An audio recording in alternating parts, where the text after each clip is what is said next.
부흥의 셋째 날 함께 나눌 말씀은 로마서 10장 17절 말씀입니다.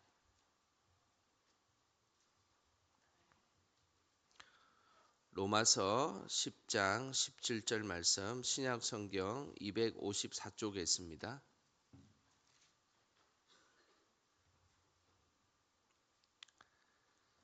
한 목소리로 로마서 10장 17절 말씀 읽겠습니다. 그러므로 믿음은 들음에서 나며 들음은 그리스도의 말씀으로 말미암았느니라. 아멘.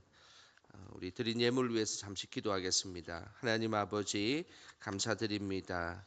하나님 앞에 부흥회를 셋째 날까지 인도하여 주시고 또 큰 은혜를 허락하여 주셔서 감사드립니다. 하나님, 그 은혜에 감사하는 마음으로 귀한 예물을 하나님 앞에 드립니다. 이 예물을 주님께서 받아주시고 하나님, 이 예물을 드린 손길마다 늘 하나님의 은혜가 거할 수 있도록 주님 인도하여 주시옵소서. 서로를 사랑함이 하나님 앞에 기쁨이 되게 하여 주시고 우리가 하나님 늘 하나님 사랑 쫓아가는 우리의 삶이 되게 하여 주시옵소서. 귀한 예물에 하나님께 드리는 사연들이 있습니다. 하나님께서 그 사연을 헤아려 주시고 응답하여 주시옵소서. 특별히 3월 첫날 하나님 아버지 새벽을 하나님 앞에 기도하며 드린 손길도 있습니다. 하나님 드린 손길 위에도 복에 복을 다하여 주셔서 3월 한 달도 하나님 은혜 가운데 힘차게 살아갈 수 있도록 하나님 힘과 용기를 허락하여 주시옵소서. 오늘도 함께 하시며 그리고 내일도 함께 하시는 예수님의 이름으로 기도드립니다. 아멘. 또 귀한 부흥의 셋째 날 새벽입니다. 우리 강사 목사님 사랑을 새기다라는 주제로 귀한 말씀 전해 주실 것입니다. 박수로 환영하겠습니다.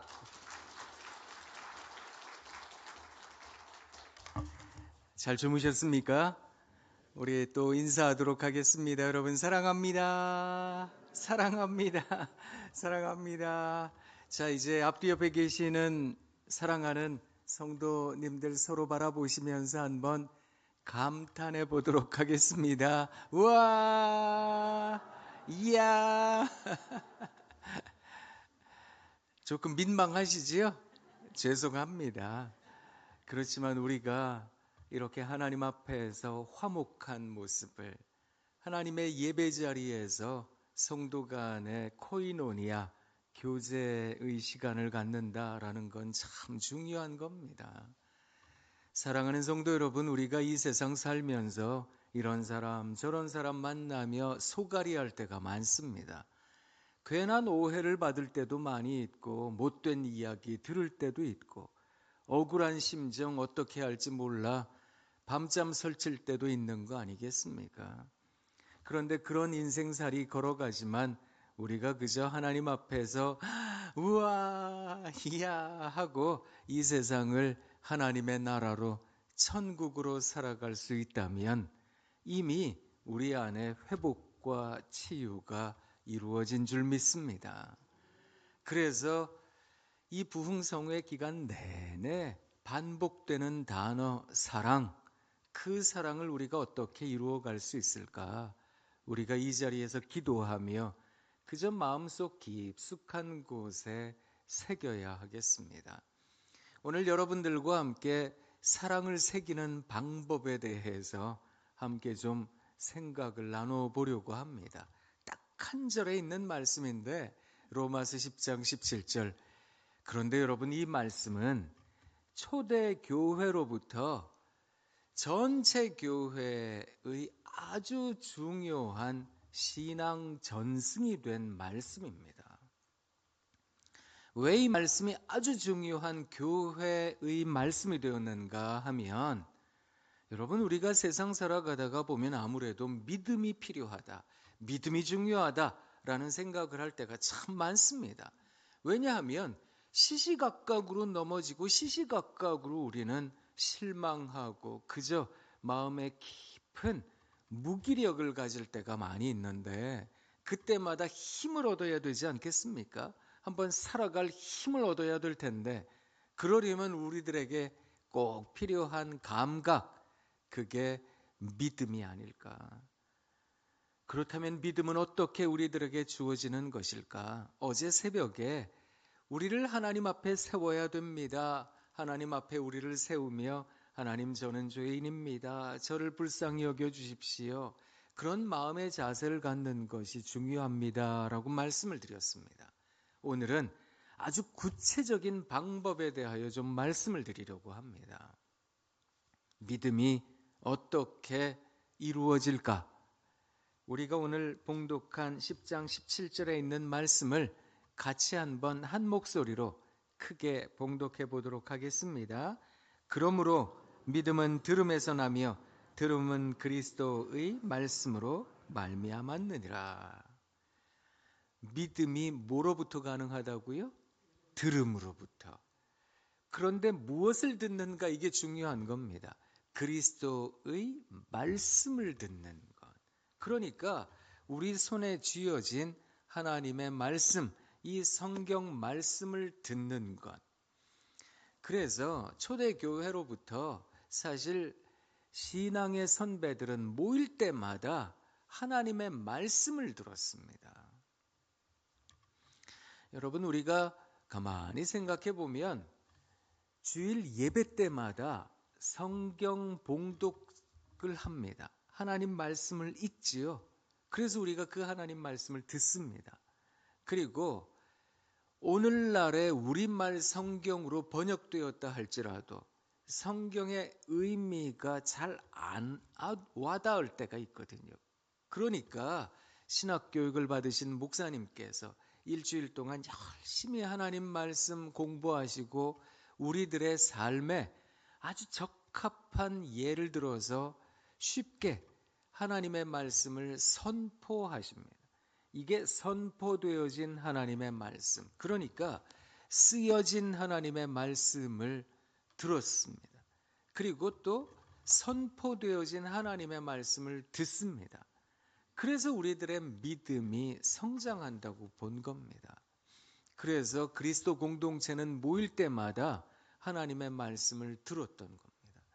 그런데 초대교회 성도들은 우리 주님께서 이런 말씀하셨습니다. 이런 말씀하셨습니다. 라고 제자들에게 전해 들었다고요. 그 제자들이 또 글로 적었습니다. 글로 적은 이 말씀을 교회가 이곳저곳 다니면서 신앙을 전파할 때 하나님의 말씀을 들려주기 시작한 겁니다. 성경 말씀이 히브리어로 헬라어로 기록되어 있다 보니까 이게 일반 사람들이 듣기에 굉장히 어렵게 들렸거든요.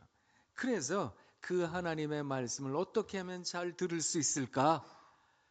예배 시간에 설교 말씀을 통해 또 우리말 성경을 통해 잘 듣습니다만 어떻게 하면 이걸 일상생활 속에서 잘 들을 수 있을까? 그래서 기독교 전통에서 이야기했던 것이 말씀 묵상입니다. 성도님들 가운데에는 성경을 필사하시는 분들도 계실 테고 하나님의 말씀을 꾸준하게 읽어내려 가시며 통독하시는 분들도 계실 텐데요. 오늘 이미 하고 계시는 일일 테지만 제가 다시 한번 그저 권면하는 마음으로 여러분들께 성경 묵상하는 방법을 좀 말씀을 드리도록 하겠습니다. 이 방법은 아주 오랜 세월 동안 한국 교회는 물론 전 세계 교회가 해왔던 방법입니다. 첫 번째 방법이 뭐냐 하면 여러분 댁에서 일정 시간과 특정 공간을 정하셔야 됩니다.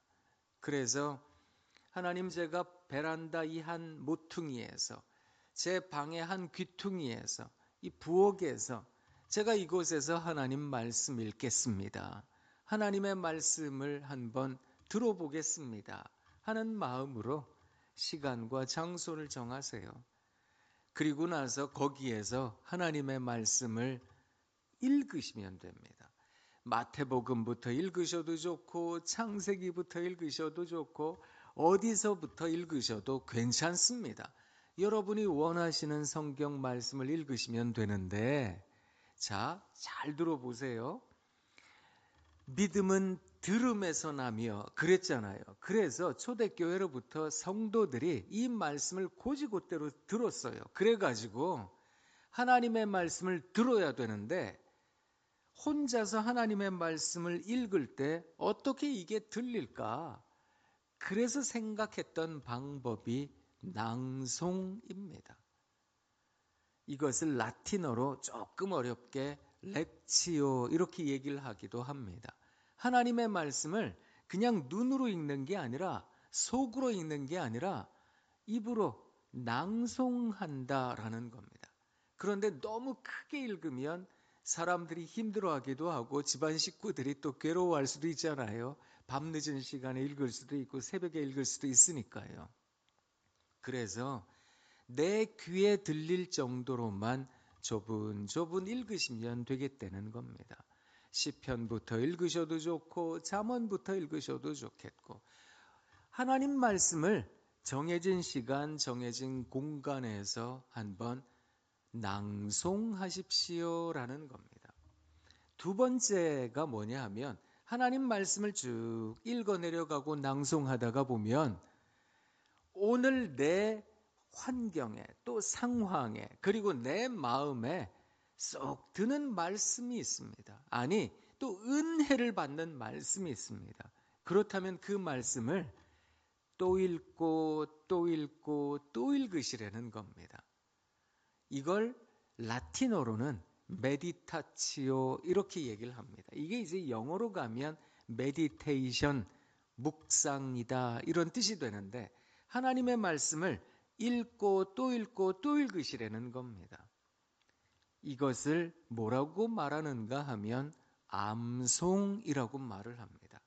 하나님의 말씀을 한번 암송해 보시면 좋겠습니다 라는 겁니다. 그런데 전 그걸 어떻게 다 암송해요? 이렇게 생각하실 수 있으세요. 그렇기 때문에 한 절도 괜찮고 아니 한 구절도 괜찮고 아니 한 단어여도 괜찮겠습니다. 그 말씀을 또 읽고 또 읽고 또 읽으시면 되겠다라는 겁니다. 왜 예전에 우리나라 조선시대 때 유생들이 선비들이 이렇게 말을 합니다. 제가 사서 삼경 읽었습니다. 예를 들어서 사서 하면 공자, 맹자, 뭐 대학, 중용 이런 거잖아요. 그 책 읽었습니다라고 하면 이걸 처음부터 끝까지 그냥 이렇게 쭉 읽었습니다라는 뜻이 아니라 처음부터 끝까지 이 책을 다 한번 암송해 봤습니다. 이런 뜻이랍니다. 그래서 유생들이 선비들이 책상머리에 앉아서 하루 종일 그 유교 경전을 중얼중얼 거리고 있는 겁니다. 그게 뭐냐 하면 암송의 과정인 겁니다. 한번 우리도 하나님 말씀을 참 좋은 하나님 말씀입니다. 이 말씀이 오늘 저를 이끌고 있습니다. 하나님이 이 말씀이 오늘 저를 위로합니다. 하나님이 이 말씀 속에서 은혜를 받았습니다. 그 말씀을 한번 또 읽고 또 읽고 또 읽어보시라는 겁니다. 암송해 보시면 좋겠다는 겁니다. 근데 여러분 성경 암송 한번 가만히 생각해 보세요. 예전에는 우리 교단 총회에서도 노회에서도 교회에서도 성경 암송 대회 많이 있었어요. 그죠? 성경 퀴즈 대회도 있었고. 그런데 그게 많이 없어졌거든요. 전 그게 조금은 아쉬운 사람입니다. 오늘은 3.1절 106주년이 되는 날입니다. 여러분 우리나라에 참 여러 가지 어려운 일들이 참 많이 있었는데 놀라운 일들도 많이 있었습니다. 특히 3.1절에 있었던 만세운동이 참으로 놀라운 일입니다. 그 어려움 가운데 어떻게 그 만세운동이 벌어지게 된 것일까? 1919년 3.1운동 그 만세운동을 기념하기 위해서 100주년이 되던 해, 그러니까 2019년도였습니다. 한국연구재단에 이제 협력을 받아서 학자들이 모였어요. 그 중에는 일반 역사학자들도 있었고 기독교학자들도 있었는데 저도 그 중에 한 사람이었습니다. 그래서 학자들이 모여서 3.1운동을 연구를 했거든요. 아니 보면 당시 일본군 통계에 의하면 그때 3.1운동 때 죽은 분들이, 그러니까 무참하게 살해당한 분들이 9,500명이 넘습니다. 옥에 가둬진 사람들이 4만 5천 명이 넘습니다. 이게 일본군 통계거든요. 그렇다면 이게 몇 배나 더 많은 사람들이 죽고 감옥에 가둬졌다, 이런 말이 되는 겁니다. 그런데 놀랍게도 3.1운동은 비폭력, 무저항, 평화운동이었던 겁니다. 여러분 한번 생각해 보세요. 무고하게 사람들을 막 일본군들이 죽여요. 감옥에 가둬요. 그러면 대부분의 경우 만세운동을 하러 길거리 나온 사람들이 막 사람을 때리기도 하고 뭐 약탈하기도 하고 방화하기도 하고 이런 일들이 벌어져야 되는 건데, 이게 분에 못 이기니까, 자기가 자기 분에 못 이기니까 막 화를 내기도 하고 욕을 하기도 해야 되는데, 어떻게 3.1운동이 비폭력, 무저항, 평화운동이 될 수 있었을까? 여러 가지 이야기를 하는데요. 학자들이, 이게 예수 안 믿는 학자들도 동의한 부분입니다. 그게 뭔가 하면 기독교 정신이었습니다. 여러분, 당시에 천도 교도 숫자가 기독교인들보다 대략 20배 이상 많았습니다. 그런데 세상에 민족 대표 33인 가운데 16명이나 기독교인이었습니다. 제일 많았습니다. 이걸 생각해 보면 어떻게 아주 적은 숫자의 기독교도들이 그 가운데 16명이나 민족 대표 33인에 들어갈 수 있었을까? 놀랍지 않으세요? 그걸 어디에 원인을 찾았는가 하면 1907년 평양 대각성운동. 이 평양 대각성운동은 평양 장대현 교회에서 이루어졌습니다. 근데 이 장대현 교회에서 이루어졌던 평양 대부흥운동의 특징이 뭐냐 하면 신앙사경회 운동이었는데, 신앙사경회 운동의 첫 번째가 뭐냐 하면 회개운동이었습니다. 하나님 앞에 와서 자기 가슴을 치고 저는 죄인입니다, 저를 불쌍히 여겨주십시오, 이렇게 회개했던 겁니다. 그때 당시에 양반들이 나와서 뭘 회개했는지 아세요? 문헌을 살펴보니까요, 참 놀랍게도 양반들은 일을 안 했잖아요. 그래서 이 손톱 밑에 때가 없는 것을 자랑을 삼았답니다. 나는 내 손톱이 하얘요, 난 손톱 밑이 깨끗합니다, 이걸 아주 자랑 삼았다는데, 그 양반들이 나와서 하나님, 제가 회개합니다, 일생 살면서 손톱 밑에 때가 없는 것을 자랑 삼았는데, 그게 하나님께서 주신 이 땅을 가꾸고 이 땅을 경작하며 살아가는 노동에 대하여, 땀에 대하여 경시했던 제 마음을 용서해 주십시오, 이걸 회개할 정도였다는 겁니다. 많은 사람들이 앞에 나와서 드러내기 어려운 것들을 하나님 앞에서 고백하기까지 했습니다. 제가 사람 때렸습니다, 거짓말했습니다, 제가 사기쳤습니다. 그걸 회개했단 말입니다. 두 번째 이 신앙사경의 특징이 뭐였는가 하면 말씀 암송 운동이었습니다. 하나님 말씀을 사람들이 다 암송하기 시작했다는 겁니다. 사실 그때 당시에야 뭐 생각해 보건대 인쇄기가 있었겠습니까? 뭐 대단하게 복사기가 있었겠습니까? 그러니까 성경을 전하려면 다들 필사해서 쪽복음을 사람들에게 돌렸거든요. 그러다 보니까 하나님 말씀을 다 적으면서 사람들이 암송을 했던 겁니다. 놀라운 사실 하나를 발견하게 됐거든요. 우리나라에 오셨던 선교사님 가운데 조원시 선교사님이라고 있습니다. 이분의 본명은 조지 존스라는 분인데, 이분의 선교 보고 편지 하나가 발견이 됐어요. 그때 그걸 제가 여러분들에게 한번 읽어드리도록 하겠습니다. 한국 교인은 성경을 외울 뿐 아니라 그대로 실천합니다. 어느 날 멀리 북쪽에서 한 평범한 교인이 우리 선교부를 찾아왔습니다. 그리고 나서 거기다가 부연 설명을 했어요. 이 한 평범한 교인이 세상에 300리 길을 뛰어왔답니다.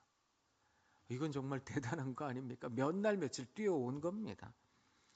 우리는 그에게 방문한 목적이 무엇이냐라고 물었습니다. 그는 대답하기를 저는 성경 말씀을 암송했는데 그것을 보여드리러 왔습니다 하였습니다.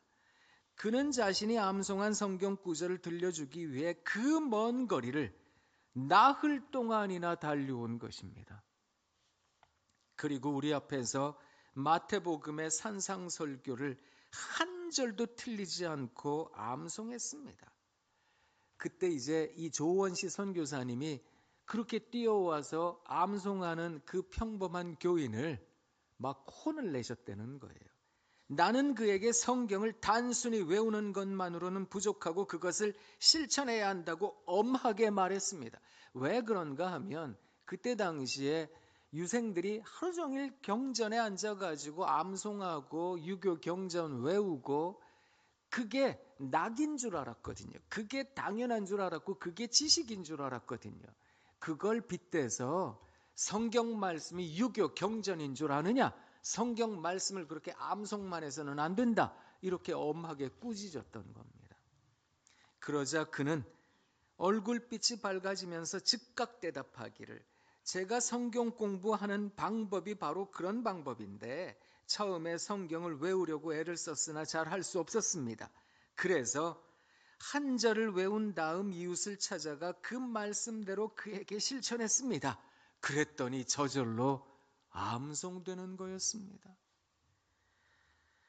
한반도 산골 불신자 마을 한가운데 어느 누구도 따라할 수 없는 방법으로 이웃과 함께 자신의 삶에서 복음을 깨달은 대로 실천해 나가는 이 겸손한 교인이 있음을 상상해 보십시오. 나는 미국 교회 교인들 가운데 어떤 사람도 이만한 믿음을 본 적이 없습니다.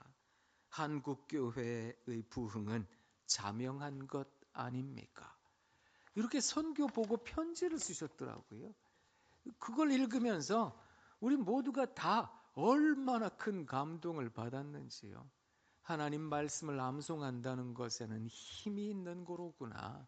그 생각을 참 많이 했던 겁니다.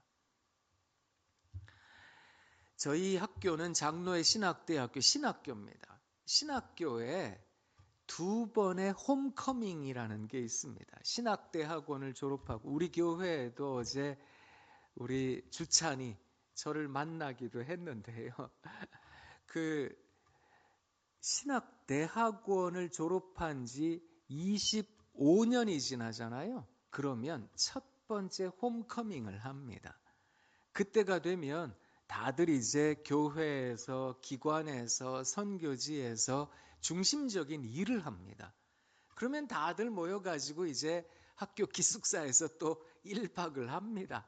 그러면서 옛날 추억도 떠올리고 예전에 말씀을 들었던 또 공부를 가르쳐 주셨던 선생님들 다 은퇴하셨지요. 그분들 모셔다가 이제 조촐하지만 식사 대접도 해드리고 스승의 은혜 노래도 불러드립니다. 그리고 나서 동기들하고 이런저런 얘기하다가 밤을 새기도 하고 다음날 아침에 우리 학생들하고 같이 예배도 드리고 그러고 이제 각자 지역으로 떠납니다. 떠나면서 꼭 약속을 합니다. 우리 두 번째 홈커밍에 꼭 만납시다 이렇게 얘기를 합니다. 두 번째 홈커밍이 언제냐 하면 신학대학원을 졸업한 지 만 50년이 지나면 이제 두 번째 홈커밍을 합니다. 다들 이제 백발이 성성한 할아버지들이세요. 이제 사모님, 할머니들하고 같이들 오세요. 생존에 계신 분들이 오시는 겁니다. 요양원에 계시거나 거동이 불편한 분들은 못 오시는데 그래도 지팡이라도 짚고 오겠습니다. 모교 한번 찾아가겠습니다. 하고들 오세요. 오시면 또 학교 기숙사에서 1박을 하십니다. 그리고 저희가 잘 대접해 드리거든요. 어르신들이시니까. 몇 해 전이었습니다. 우크라이나 전쟁이 막 시작되고 막 폭탄이 떨어지고 이럴 때, 그때도 졸업 50주년이 이제 해마다 있으니까요. 50주년이라고 한 선교사님이 오셨어요. 80 중반의 선교사님이 오셨는데 이분이 임현영 목사님이란 분입니다. 제가 아침에 이제 새벽에 조반을 막 이렇게 대접해드리고, 제가 이제 그 담당 부서의 대외 협력처를 담당하고 있어서요.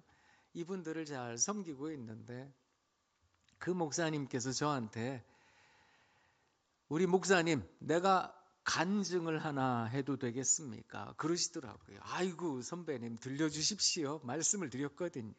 내가 왜 우크라이나라는 저 공산당 나라에 가서 말씀을 전하고 복음을 전하게 됐는지 좀 간증하고 싶습니다. 그러시면서 들려주시더라고요. 이분이 30 초반에 암에 걸리셨어요.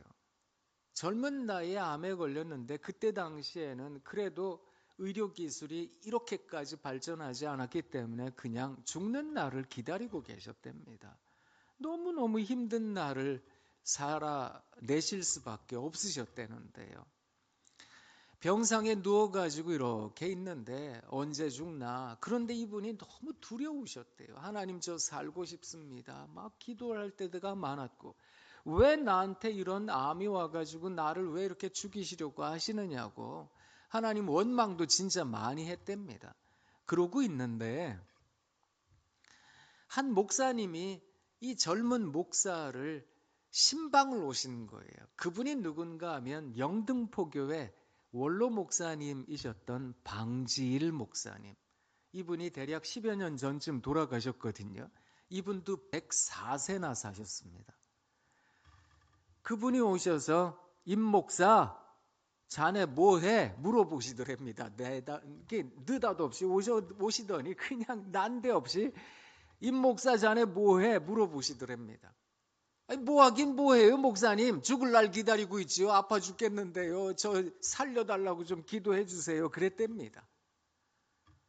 그래? 그렇다면 우리 말씀 한 군데 읽어보세. 그러시면서 임 목사님이 말씀을 읽으시는데, 예수님께서 마르다에게 하셨던 말씀, 나는 부활이요 생명이니 네가 이것을 믿느냐, 그 말씀을 쭉 읽어주시더니 우리 찬송 한 장 부르세. 그러면서 찬송을 한 장 부르셨답니다. 며칠 후 요단강 건너가 만나리. 그 찬송 부르는데 이게 누워있던 임 목사님이 속이 무척 상하시더랍니다. 아니, 우리 목사님 신방 오셔서 장례식 말씀을 읽으시고 장례식 찬송을 부르시고 나보고 죽으라는 말인가. 너무 속이 상하셨대요. 찬송 다 부르신 뒤에 박 목사님께서 임 목사님한테 물어보셨대요. 임자, 자네 누구 거야? 한마디 물어보셨대요. 자네 누구 거야? 이분이 갑자기 정신이 번쩍 들어서 자기도 모르는 사이에 고백을 했답니다. 저 하나님 건데요. 그래? 그럼 됐어. 그리고서 이분이 그냥 가셨답니다. 이런 특이한 신방을 받아 보시고는 병상에 누워가지고 이분이 회개를 많이 했답니다. 나는 하나님 건데, 내가 하나님 거라고 고백하고 신학교에 들어왔던 건데, 하나님 건데 나는. 그런데 그 하나님을 믿지 못하고 살려주세요. 왜 내가 암 걸렸는데 왜 이러고 있는데요. 하나님한테 얼마나 화를 냈는지, 하나님 저를 용서해 주십시오. 회개하셨답니다. 그리고 나서 이분이 뭐 하셨는지 아세요? 여러분, 좀 전에 제가 평양 대각성운동이 벌어진 곳이 그 시발점이 되던 교회가 평양 장대연 교회라고 말씀드렸잖아요. 그 평양 장대연 교회 목사님이 길선주 목사님이십니다. 이 길선주 목사님이 독립운동하시고 그러시다가 옥고를 여러 번 치르셨어요. 그러다 보니까 몸이 성한 데가 없어졌어요. 나이도 있고 그러시니까 일찌감치 후임한테 물려주고 이제 우리말로 하자면 원로 목사님으로 계셨던 겁니다. 그 목사님을 붙잡고 단위에 올라가고 또 이 목사님을 붙잡고 다른 마을 다니면서 팔짱 끼고 다니면서 목사님 부축해서 말씀 전하시도록 돌아다녔던 전도사가 있는데 그 전도사가 방지일 목사님이었습니다. 평양 장대현 교회에 전통이 있는데 그 교회의 교역자들은 요한계시록을 다 암송해야 됐었습니다. 왜냐하면 길선주 목사님께서 말세 신앙을 말씀하셨거든요. 그리고 게다가 성경을 다 적는데 일반 성도들은 마태복음 적겠습니다, 마가복음 적겠습니다 하는데 요한계시록은 어려우니까 아무도 안 적겠습니다 한다는 겁니다. 그래서 길선주 목사님이 그럼 내가 적겠다 이래가지고 적으시다가 암송을 하셨는데 방질 목사님도 요한계시록을 다 암송하셨답니다. 그걸 임현영 목사님이 침대에 병상에 누워가지고 나도 그 전통을 따라서 요한계시록 다 암송하리라. 근데 이분이 아유 세상에 길선주 목사님, 방지일 목사님은 세상에 6개월, 1년 만에 다 암송했대는데 자기는 꼬박 3년이 넘게 걸렸답니다. 그런데 여러분 그때 하나님께서 이분을 살리셨습니다. 암에서 고침을 받으신 겁니다.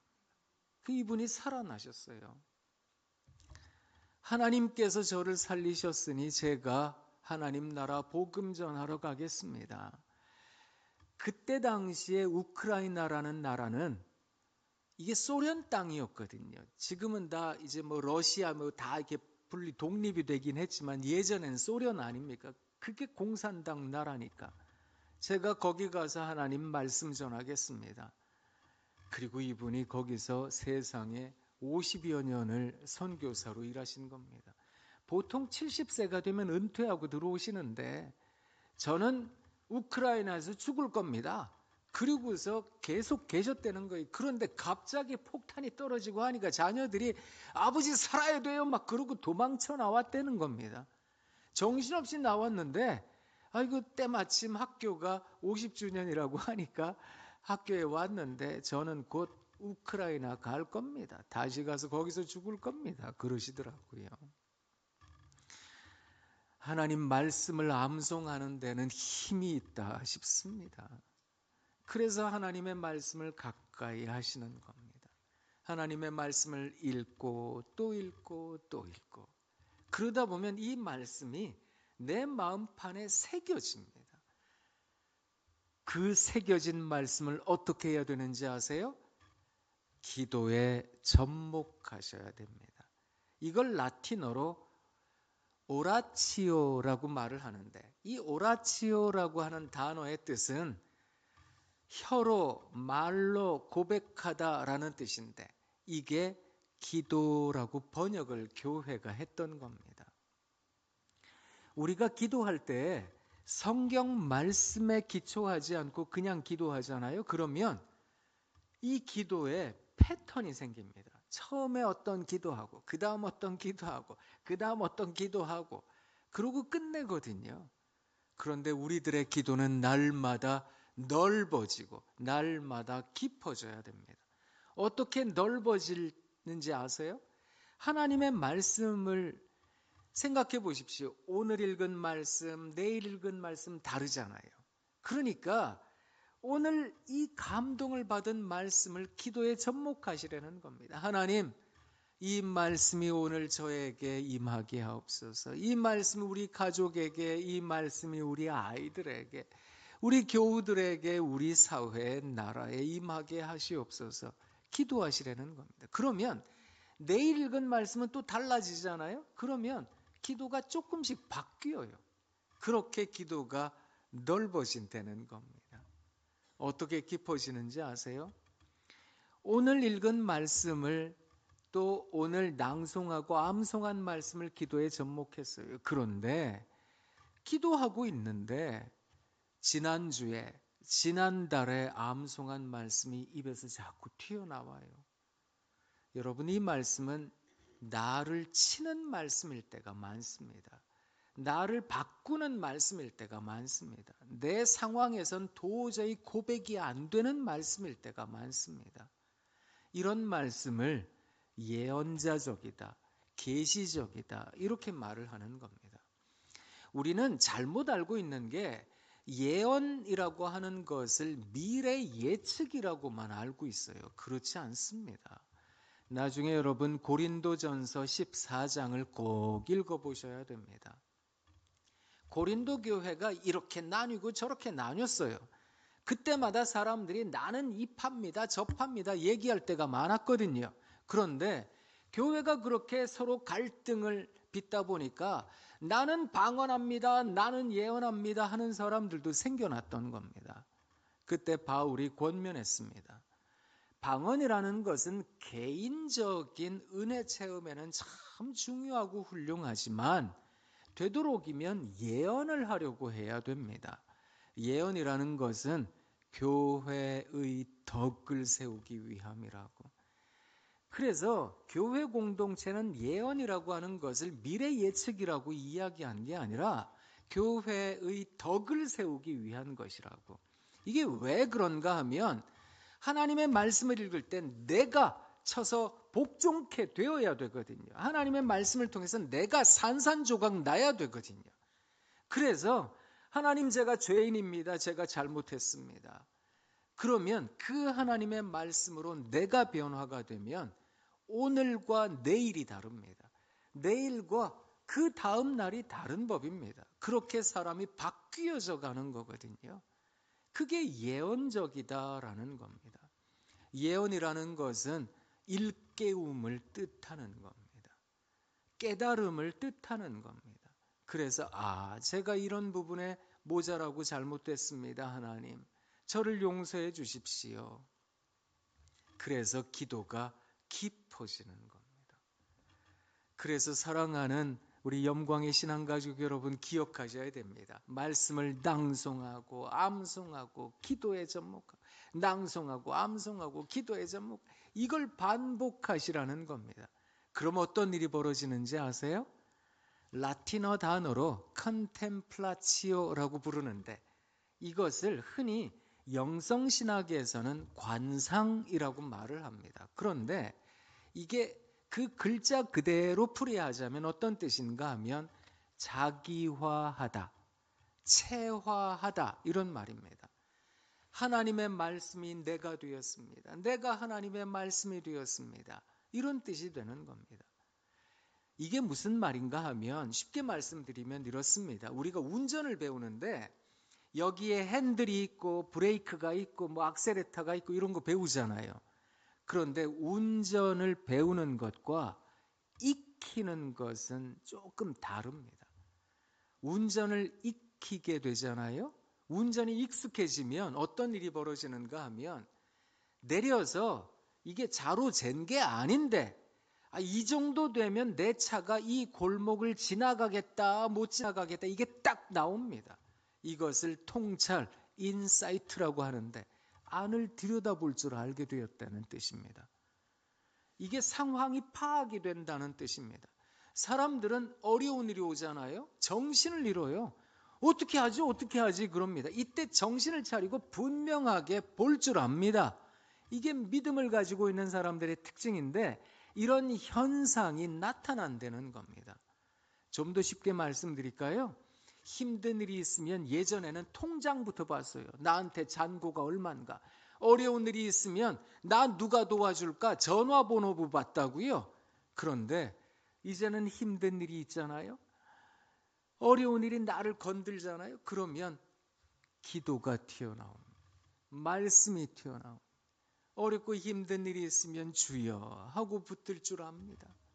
이런 놀라운 일이 벌어지더라라는 겁니다. 그 외 식당, 우리 교회도 식당 있으세요? 그 주방에서 우리 연세 드신 권사님들께서 주방 막 이렇게 쟁반에 음식 들고 다니시다가 물 하나 쏟아지면 뭐라 그러세요? 기도 많이 하신 분들은 주여 아이고 아버지, 아이고 하나님 그럽니다. 근데 이게 짧은 기도거든요. 이 짧은 기도가 쉽게 나온다고 생각하세요? 그렇지 않습니다. 늘 기도하는 분들이 이런 반응이 나오는 겁니다. 그래서 늘 기도하고 늘 하나님을 붙들고 찾고 그러다 보면 나도 모르게 이런 생각이 나에게 오는 겁니다. 제가 한번 불러드리기도 했는데요. 내 맘에 주여 소망 되소서 주 없이 모든 일 헛되어라 밤이나 낮이나 주님 생각 잘 때나 깰 때 함께 하소서. 우리 주님 언제나 함께 해주십시오. 그래서 어려운 일이 오고 힘든 일이 오면 주여 아버지 하고 붙잡는 거. 여러분 생각해 보세요. 힘들고 어려울 때 주님 하는 모습이 그게 바로 믿음인 겁니다. 믿음이 어떻게 가능해질까요? 그렇게 가능해진다는 겁니다. 이전에는 힘든 일이 있으면 성질부터 났어요. 막 화를 내고 막 하늘에다 대고 욕도 하기도 하고요. 그리고 뭐 될 대로 되라 막 사람이 폭력적으로 되기도 하고요. 그런데 예수 믿고 나서 하나님 말씀 속에 이 사람이 변화가 되잖아요. 그러면 이제 날마다 찬송이에요. 이야, 희한하게 날마다 하나님 말씀입니다. 그게 믿음이 성장한 거 아니겠습니까? 그래서 성경이 가르쳐 주는 겁니다. 믿음은 들음에서 나며 들음은 그리스도의 말씀으로 말미암았느니라. 하나님의 말씀을 듣는 겁니다. 그렇게 오늘 하루도 살아내시는 여러분 되시면 참 좋겠습니다. 하나님 말씀을 가까이 하잖아요. 그러면 이 말씀 속에 우리 하나님께서 우리들에게 치유도 주시고 회복도 주시고 이 말씀 속에 우리의 마음 속에 위로도 더해 주시고 우리 하나님께서 만져주시는 그 손길이 얼마나 따스하고 좋은지 주님 고맙습니다. 감사합니다. 그게 나도 모르게 고백이 되는 거거든요. 그런데 내 상황이 지금 바뀐 게 아니에요. 내 상황이 지금 변화된 건 아닌데 희한하게 마음 가운데 평강을 누립니다. 이 하늘이 주는 평강은 세상이 주는 것과는 다른 겁니다. 그 평화를 맛보는 오늘 이 하루가 되시길 부탁드립니다. 사랑하는 영광의 신앙가족 여러분, 우리가 세상 살면서 하나님께서 우리에게 어떤 마음을 가지고 계시는가, 또 우리는 어떤 삶을 살아야 되는가, 우리의 종착지는 어디인가, 하나님의 나라, 그 하나님의 나라 본향을 향한다는 건 어떤 것일까? 말씀을 읽다가 보면 다 깨닫게 됩니다. 그 말씀 안에서 힘을 얻으시는, 그래서 사랑을, 이 말씀을 여러분 가슴에 새기시는 하루가 되시길 부탁드립니다. 그러면 이 말씀을 갖고 우리는 어떻게 살아야 될까요? 이따가 저녁에 또 뵙고 어떻게 살까? 이제 그 구체적인 방법에 대해서 또 말씀을 드리도록 하겠습니다. 우리가 사랑을 이번 부흥성회 동안 계속 듣게 되는데요. 그저 사랑하는 영광의 신앙가족 여러분, 우리 하나님 사랑이시니 그 하나님 그 사랑을 꼭 간직하고 기억하시는 여러분 모두가 되시길 부탁드립니다. 여러분 사랑합니다. 사랑합니다. 사랑합니다. 기도하실 때 하나님 제게 믿음도 해 주십시오. 기도하시면서 여러분 하나님 앞에서 다짐하셔야 됩니다. 제가 올해 벌써 2월이 다 지나가고 3월이 되었는데 하나님 말씀 다시 한번 보겠습니다. 말씀 보겠습니다. 그래서 우리들의 신앙의 선배들이 3.1 운동을 이끌었던 것처럼 우리도 하나님 말씀 안에 이 사회를 위해, 나라를 위해, 우리나라 참 어렵잖아요. 경제적으로, 정치적으로 참 어렵습니다. 여러분, 우리나라를 위해 꼭 기도해 주시길 부탁드립니다. 그렇게 나라도 세우고 교회도 세우고 우리 자신도 세우는 영광의 가족들이 되시길 부탁드립니다. 하나님 참 고맙습니다. 이 새벽에 우리 하나님께서 우리들에게 주시는 말씀, 그러므로 믿음은 들음에서 나며 들음은 그리스도의 말씀으로 말미암았느니라. 이 말씀 속에서 하나님 말씀 듣는 인생 되겠습니다. 다짐하는 우리 모두에게 주의 성령께서 함께하여 주옵소서.